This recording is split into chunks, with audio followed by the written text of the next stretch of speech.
Bharatiya Janata party के माननीय मनोज तिवारी जी बोले हैं, मनीष कश्यप से मिलते ही बोले कि मनीष बाबू अभी 180 दिन हुआ भी नहीं और बिहार की सरकार गिर गया। मनीष कश्यप जी बोलते हैं मनोज तिवारी जी से कि भैया अगर आप हमारे घर पे नहीं आए होते तो बिहार की सरकार नहीं गिरा होता। तो अगर आप बिहार से हैं और इस वीडियो को देख रहे हैं तो इस वीडियो को ज़्यादा से ज़्यादा शेयर जरूर कीजिए। इसलिए मैं वीडियो इस तरह में आके बना रहा हूं ताकि आप इस हरियाली को देखकर आपको बिहार अंदाज़ा लगता होगा कि हमारे बिहार में इतना फसल होने के बावजूद भी, हमारे बिहार में इतना हरियाली होने के बावजूद भी, हमारे बिहार में इतना खूबसूरती होने के बावजूद भी हम दर दर के ठोकरे खाते हैं कभी दिल्ली, मुंबई, गुजरात जैसे शहरों में। और इसी के लिए मनीष कश्यप जी आवाज़ उठाए थे तो 9 महीना जेल के अंदर में थे और बाहर आए तो सरकार भी गिर दिया। आइए हम उन्हीं के बारे में हम जानने की प्रयास करते हैं, तो बने रहिए वीडियो के अंत तक। और चैनल पर नए हैं तो चैनल को सब्सक्राइब जरूर कर लीजिए और इस वीडियो को ज़्यादा से ज़्यादा शेयर जरूर कर दीजिए। अभी 180 दिन हुआ भी नहीं और उससे पहले ही सरकार गिर गई। बिहार के चर्चित पत्रकार मनीष कश्यप जेल में जाने से पहले ही बोल दिए थे कि तेजस्वी यादव, मैं चर्रा चोर का बेटा नहीं हूँ, मैं एक आर्मी का बेटा हूँ और मैं जेल गया तो जेल से आते ही 180 दिन के अंदर में ही सरकार गिरा दूंगा। भारतीय जनता पार्टी के माने सांसद और भोजपुरी इंडस्ट्रीज के सुपर स्टार मनोज तिवारी जी से मिले मनीष कश्यप जी, और मनीष कश्यप जी मनोज तिवारी के जन्मदिन पे बधाई देते हुए बोले कि भैया अगर आप हमारे घर पे नहीं आए होते तो सरकार नहीं गिरा होता। वहीं पे भारतीय जनता पार्टी के माने सांसद मनोज तिवारी जी बोलते हैं कि मनीष बाबू, अगर अन्याय हो जाए तो न्याय जरूर मिलती है और इसी का वजह है कि अगर आप बोल दिए थे कि 180 दिन के अंदर में सरकार गिरा दूंगा तो अभी 180 दिन हुआ भी नहीं और सरकार गिर गया। मनीष कश्यप को बोलते हुए मनोज तिवारी जी बोलते हैं कि मनीष कश्यप जी, आप योद्धा थे और योद्धा हैं और योद्धा रहेंगे। अगर आप भी बिहार से हैं तो आपके मोबाइल के डिस्प्ले पे जो बैकग्राउंड दिख रहा है इस वीडियो में, तो ये बिहार का ही नज़ारा है।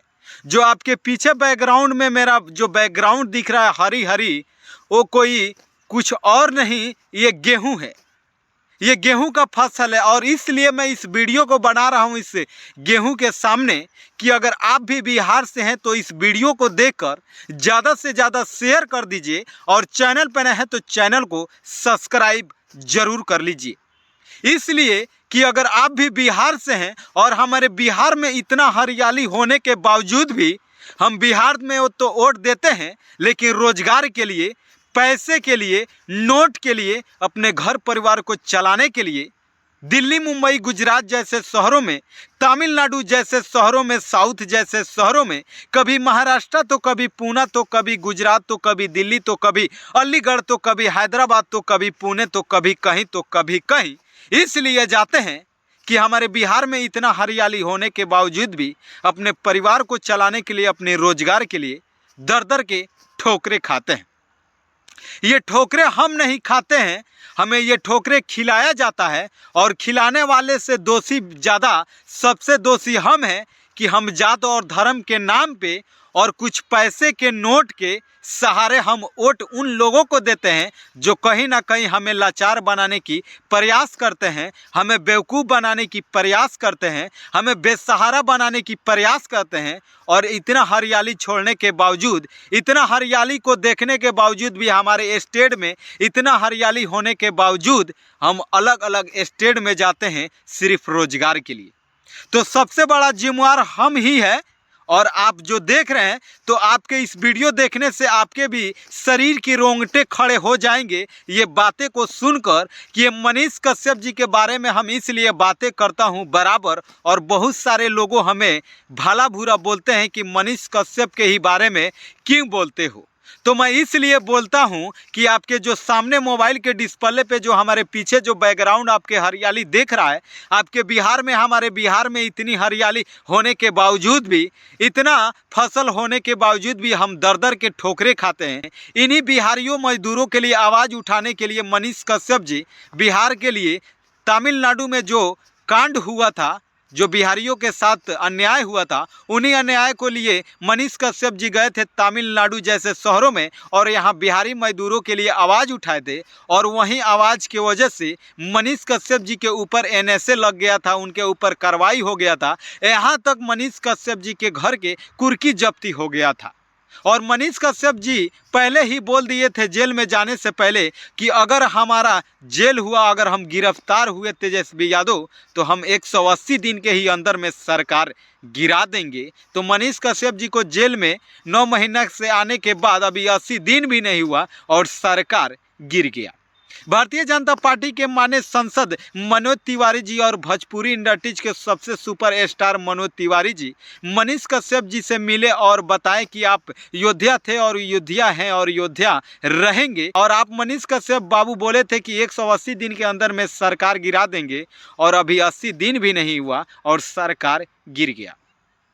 तो अगर आप बिहार से हैं और इस वीडियो को देख रहे हैं तो इस वीडियो को ज़्यादा से ज़्यादा शेयर जरूर कीजिए। इसलिए मैं वीडियो इस तरह में आके बना रहा हूं ताकि आप इस हरियाली को देखकर आपको बिहार अंदाज़ा लगता होगा कि हमारे बिहार में इतना फसल होने के बावजूद भी, हमारे बिहार में इतना हरियाली होने के बावजूद भी, हमारे बिहार में इतना खूबसूरती होने के बावजूद भी हम दर दर के ठोकरे खाते हैं कभी दिल्ली, मुंबई, गुजरात जैसे शहरों में। और इसी के लिए मनीष कश्यप जी आवाज़ उठाए थे तो 9 महीना जेल के अंदर में थे और बाहर आए तो सरकार भी गिर दिया। और ना जाने अब बिहार में क्या क्या होने वाला है। फिलहाल में ही वोट होने वाला है प्रधानमंत्री जी का। अब देखना यह है कि बिहार के जनता और भारत देश के जनता किसको चुनता है।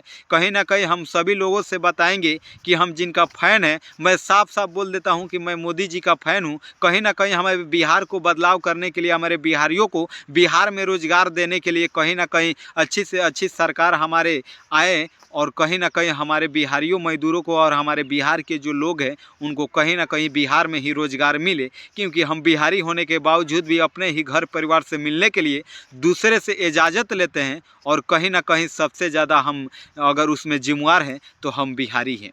बाकी मनीष कश्यप जी के लिए मेरा प्रयास कैसा लगा आप लोग एक कमेंट बॉक्स में ज़रूर बता दीजिए। और चैनल पर है तो चैनल को सब्सक्राइब करके इस वीडियो को ज़्यादा से ज़्यादा शेयर कर दीजिए। फिर ऐसे ही बिहार की हर छोटी बड़ी खबरें सबसे पहले आप तक रूबरू करने की प्रयास करता हूं। बाकी फिर मिलते हैं नेक्स्ट खबरों को लेकर, तब तक के लिए जय हिंद, जय भारत।